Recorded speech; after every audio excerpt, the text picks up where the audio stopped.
Good morning. This is the introduction to LIB 280, Critical Thinking in Academic Research. So, I'm Robin Ewing, and I'll be your professor for this class. I'm a research librarian in the Miller Center. My office is located back behind the circulation desk. So if you've ever checked out a study room, checked out a camera, you've been to the circulation desk, and my office is back behind there. I've tried to make it as obvious as possible that email is the best way to contact me. And please include the course name in the email subject header so I know I'll see it faster. You can call me. You can call my office number, you can call my cell number, but in reality, the best way to contact me is still email. My contact hours are listed on the syllabus, but in general, I'm on campus 9 a.m. to 5:30 p.m. on Monday through Friday. So if you're not someone that lives nearby, or you don't have any time between 9 and 5:30, or it doesn't match up with the contact hours I've got listed, please give me a call or email me, and we'll set up a time to meet in person. We can talk on the phone. I've done that many times, or we can Skype, whatever works for you. And I do want you to know that I promise that I will answer emails within 24 hours, excluding Saturdays. I try to take one sort of almost device-free, work-free day for that, and I do encourage you to do the same thing. The required text for this class is a book called Asking the Right Questions, and in the introductory email that I sent you, I gave you some information about the pricing on that. The earlier editions won't work for this because they've added some chapters, of course. Damn them.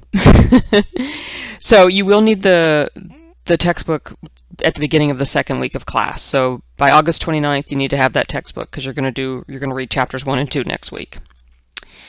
So I wanted to give you a little bit of a sense of this course structure. So as I noted in the introductory email, that this will be asynchronous, so we will not be doing things at the same time. So it's kind of different than if you're used to an in-person class. Each week on Monday, I will post what I call a weekly agenda for that week. So it's everything you need to do.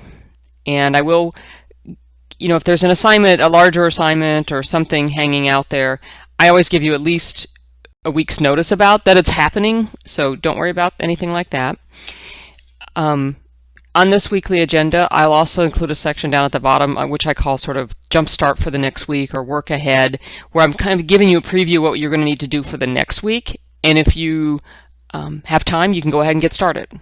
Because I know sometimes with some people are like, oh, this is the week where I have more time. Maybe I could do a little work ahead. So I wanted to facilitate that. I'm also trying something new this semester. I'm doing a checklist. So each week in the weekly agenda, I'll also include a link to a checklist, which will have all the things you need to do for that week, and you can just check them off as you finish. I haven't used checklists in D2L, so bear with me as I sort of learn how to do that, but it'll be a learning experience for both of us. There'll be a discussion forum where you'll do discussions every other week. The first one you have to do is, in fact, the first week, and it's just an introduction post. The next one won't be till week 3. Journals will do on the other weeks, so your first journal post will be due next week, which is week 2. Each week there'll be some weekly assignments. So for this week, the only other thing you have is this background survey. I've asked you to read something, and then there's a background survey. Then in the future, there'll be short quizzes or short assignments where you have to type up something and submit it to D2L. There's 2 major assignments in the class. One is an evaluation assignment that all of the LIB 280 sections are using. We will provide some resources for you to review, and you will tell us about the content of them based on what we have learned so far in the class. This occurs later in the semester, and it requires you to identify the issue and conclusion and the reasons used in a resource. But you will know how to do that by the time we get to that assignment, because we will practice that each week. The final project is similar, except you find the resources instead of me finding them for you, and you will then write about them. So I want to give you a little bit more details about the discussion. So as I said, they'll be every other week.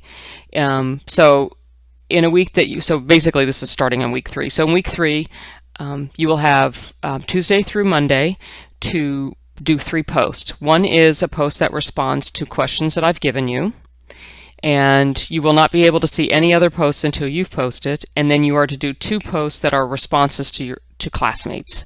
The 3 posts cannot be all on the same day. This is to avoid you can tell that I'm just trying to avoid the case where every one of you posts at between 5 and midnight on Monday, and makes it really hard for people to have a conversation going. My role will be to sort of monitor what's going on. I will read every discussion post. I won't respond to every discussion post, but I will certainly read, and I'll try to, keep the conversation going.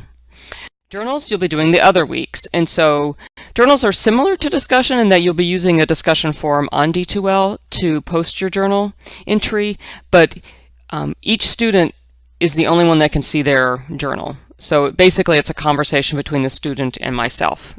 We're the only 2 people that can see it. It's not it won't be visible to anyone else.